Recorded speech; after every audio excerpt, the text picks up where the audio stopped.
The 2017 Mercedes-Benz GLS550. This is the three-row crossover Mercedes-Benz has been building since 2006. It's currently in its second generation, and yet BMW still doesn't have a competitor for it. I'm Jay, and welcome to this latest episode of CarBuzz Unboxing Reviews, and I want to thank Mercedes-Benz of Sacramento for letting CarBuzz come down and film today. So right, the Mercedes-Benz GLS-Class. Now, like I said, this first launched back in 2006, and it's now in its second generation that hit the market in 2012. Now, it was formerly called the GL-Class, but Mercedes has been changing its crossover and SUV lineup to three-letter moniker names over the past couple of years. Now, the GLS-Class is it's considered a full-size luxury SUV with 3 rows of seats, meaning it can accommodate up to 7 passengers.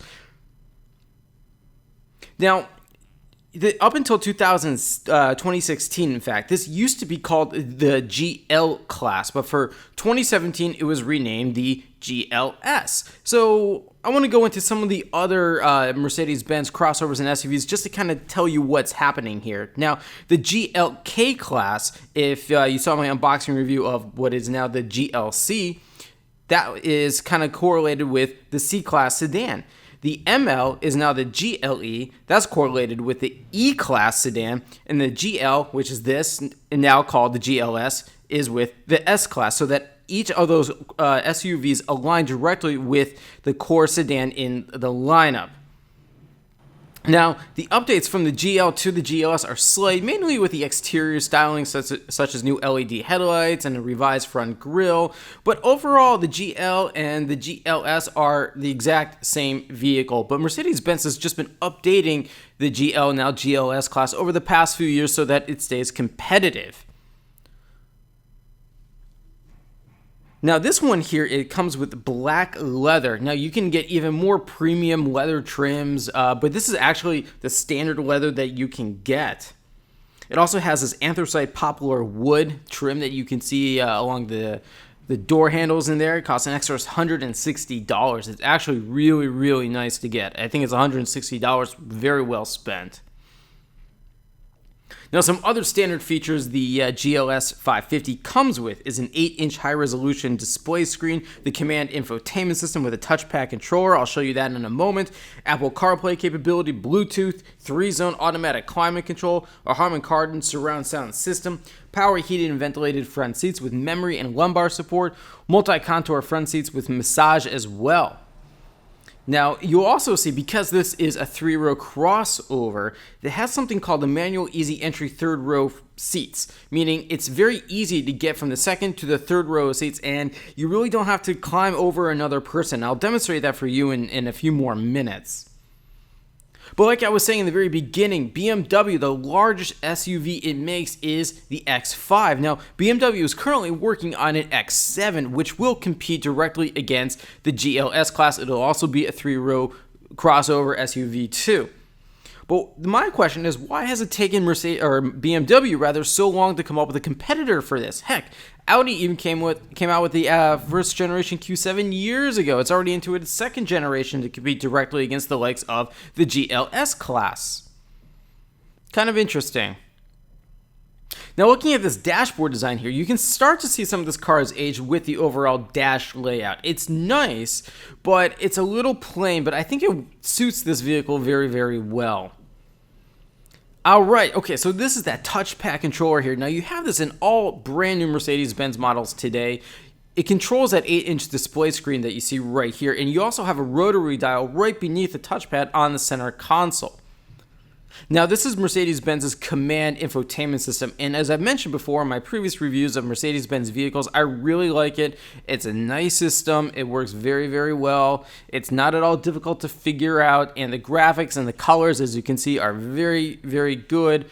The colors they're crystal clear, and it's just a fantastic system overall. My one complaint, though, again, is that touchpad controller. It works kind of like the screen of a tablet or your smartphone, where you can pinch and squeeze and zoom in on something on the display screen. Now, I think it's cool technology-wise, but it's kind of distracting for the driver, and I think the driver is just best off using the rotary dial on the center console. It's just so much easier. I think the touchpad controller was just sort of a way for Mercedes-Benz to show off, hey, look at what we're capable of doing, and it looks really, really cool. I have to admit, it's a cool bit of tech, but I found it a little annoying to use, and especially when you're driving and trying to pinch and squeeze and focus on something on the screen, it just doesn't always work the best. But take a look at the overall dash layout here. It's nice, but like I said, it's starting to show its age. But what I like is that all the buttons and knobs are very big, and it's just straightforward and easy to use. There's no learning curve whatsoever here. You also see here, this is part of the 3-zone automatic climate control. This is obviously for the 2 front seat passengers. And the second row has its own climate control too. But third row, well, those 2 passengers that can go into the third row are just going to have to deal with whatever the second row passengers decide the temperature to be.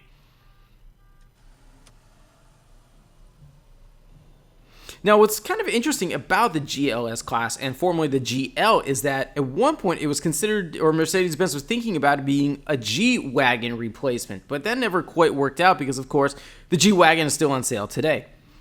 Take a look at this. Really cool. This is the air suspension system here. And obviously you can adjust the suspension for the 2 different driving modes. You have Comfort and Sport. Comfort is the default setting, and Sport, as you can see, it starts to actually lower the suspension a bit too. I think for the most part, drivers are going to want to stick in the Comfort mode as opposed to Sport, just because it's a little more comfortable to use. And the Sport, it makes the transmission, which I'll talk about in a moment as well, a little more aggressive and changing gears in a slightly different ratio. And it just felt a little funky for such a large vehicle. Again, I prefer Comfort.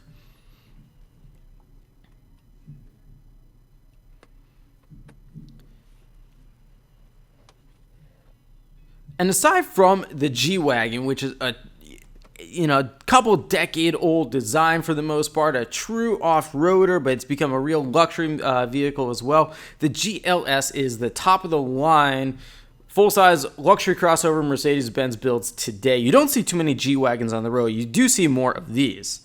Of course, you get a power sunroof here. Now, you can't, or as of now, they don't have a panoramic sunroof. Again, it's because this car dates back to 2012, and adding a panoramic sunroof, well, it's kind of an expensive thing, and I'm not even so sure if it's possible with the engineering of this vehicle. But eventually, Mercedes-Benz will have to create or build a GLS successor, because the BMW X7, I guarantee you, is going to be quite something.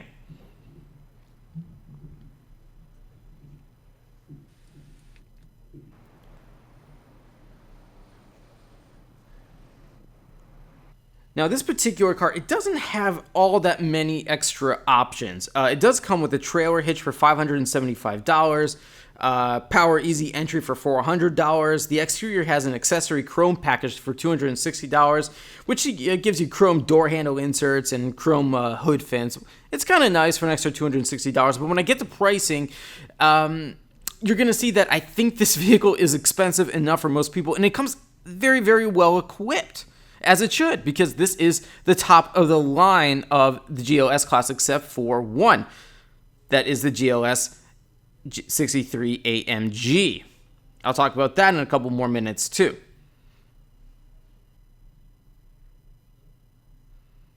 And as you can see, the driver's seat here, it just moves in every direction. It is, I have to say, it is probably impossible for anyone not to be able to find a comfortable seating position regardless of your height. And this vehicle also has soft sounding closing doors. Very nice. It's a luxury vehicle. It should. Check that out. The power headrest too. Really, really cool. And it's neat how the seat can go all the way back and flat. My only concern, though, is with power seats like this, is that eventually they might break. They're just electric motors. Everything goes out at some point, and it will be an expensive fix to do. So as I mentioned, this is a 7-passenger 3-row crossover SUV. You have 2 passengers up front, 3 in the middle, and another 2 in the back. As you can see right there, the knob for the third automatic climate control system. Now, this car also came with the pre-wiring for the rear seat entertainment system for an extra $170, meaning if you want to go ahead and add something, say aftermarket or even something else Mercedes-Benz offers, the wiring is already done for you. This is really nice. The manual easy entry third row seats I was telling you about. See how much easier it is by doing that? You can get to the third row. And you need it because it is kind of tight to get back there. And by moving that second row seat down, it makes it so much easier. But as you can see, the third row, for a full-size adult, it's not bad. For long road trips, I wouldn't recommend it, but it's fairly comfortable.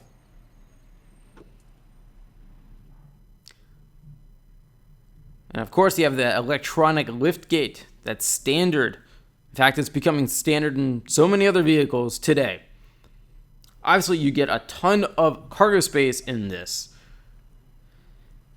You already have a lot right here, and the third row seats aren't even folded flat. But when you fold the second and third row seats down completely, you have a total of just under 94 cubic feet of space. That is a ridiculous amount. I really don't know if anyone ever really is going to need all that, but hey, it's there. Again, right here. Those are only the third row seats folded flat.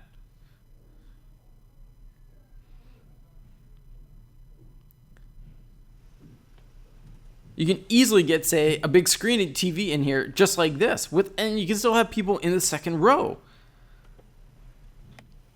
That is why people buy the GLS-Class, because it is just so usable for so many things. And see how easy it is just to fold the second row seats?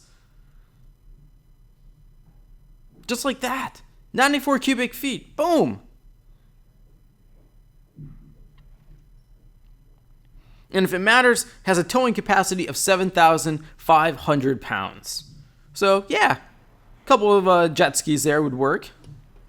Okay, under the hood, what do we got here? 4.7 liter bi-turbo V8. 449 horsepower and 516 pound-feet of torque.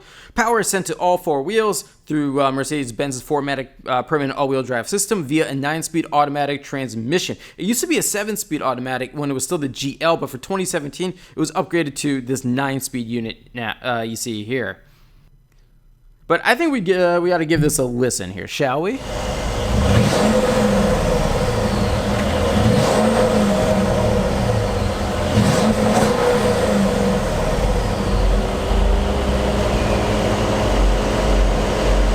Okay, performance. Try 0 to 60 miles per hour in 5.2 seconds. That's ridiculously fast. Top speed, 133 miles per hour, electronically limited. Fuel economy. Well, 14 miles per gallon in the city, 18 on the highway, and a combined 16. Yeah. Total weight, a little over 5,400 pounds. So yeah, this is a big sucker. Now, some of the other trims you can get, you have the base GLS550, and that has a 3-liter twin-turbo V6 with 362 horsepower. Now, there used to be the GLS350D, which was a diesel V6 option, but you don't have that for 2017 because Mercedes-Benz is waiting for new EPA testing, for new diesel testing requirements. Go figure. Thank Volkswagen's little Dieselgate scandal for that. But if you wanted, there's also, this is the real treat, the GLS63 AMG. AMG, of course, is Mercedes-Benz high-performance division. Oh, right. So that thing, it comes with a 5.5-liter hand-built bi-turbo V8 with 577 horsepower and 561 pound-feet of torque. That is the top of the line. That would be for the enthusiast choice, but well, it's not for everyone. So let's talk safety here. You have standard features such as parking pilot, a 360-degree surround view system, 11-way airbag protection, active brake assist, crosswind assist, blind spot assist, lane keeping assist, and electronic stability control. This car also comes with the driver assistant package for an extra $1,375. Gives you the distance pilot Distronic, I'll tell you about that in a moment, steering pilot, active blind spot assist, active lane keeping assist, pre-safe plus, and speed limit assist. Now, the Distance Pilot Distronic, what is that? It's a radar-based cruise control that adapts your set speed to the flow of traffic ahead, automatically slowing until your path is clear again. Now, if the vehicle here or vehicle ahead of you slows to a stop, the Distronic system can brake your car to a complete halt. Now, when traffic moves, you can resume with just a tap or automatically if the stop is under a second. Now, the system's steering pilot feature helps the driver keep the vehicle centered in between the lane markings while cruising on straight roads or even in gentle curves. Quite impressive there. So how does it drive? Well, it's a very smooth and comfortable ride. It's not especially sporty. The steering feel is a little numb, but I think the brakes were excellent here. And this exterior color, in case you were wondering, it is iridium silver. It's riding on 21-inch AMG 5-spoke wheels and all-season tires. It's got that power tilt sliding sunroof, LED daytime running lights, active LED headlamps, adaptive high beam assist. It's just a very sturdy-looking, all-around great 3-row SUV. This one doesn't come with the off-road package, which costs an extra $2,050. But basically what that gives you is a front underride protection and a little bit more capability for some minor off-roading here. So what's the competition? Well, you have the Audi Q7, there's the Volvo XC90, the Acura MDX, Lexus GX, Infiniti QX60, Lincoln MKT, and the Land Rover LR4. Now, all those started around the mid-40s to about mid-$50,000, and they range in price to the very top as well. But the pricing for this one, now, a base GLS 450, starts at $69,000, but this is the GLS550. It has a starting price of $93,850, but this one, combined with all the options plus the $925 destination fee, grand total, wait for it, $97,715. Yes, this thing is literally $100,000. Very expensive, and it'll be very interesting to see what BMW, or how BMW rather, prices the upcoming X7. That should be out in the next couple of years. But then again, if you want to talk pricing even more, the AMG GLS63 with its 577 horsepower, that's $125,000. So what do I like here? Well, that awesome bi-turbo V8, just a fantastic engine. This thing has great packaging and overall comfort. It drives great, it's very smooth on the road, and I like the exterior design an awful lot. What don't I like? Well, the steering feel, like I said, is a little numb, and, well, it's very expensive, but nothing's perfect in this world. Anyway, I'm out of time for today. Thanks for watching, everyone. Any more questions for me, just leave them in the comment section below. Any suggestions for future unboxing reviews, also leave those for me in the comment section. Be sure to subscribe to the CarBuzz Unboxing YouTube channel and check out the full review of the 2017 Mercedes-Benz GLS550 on carbuzz.com. So until next time, thanks for watching.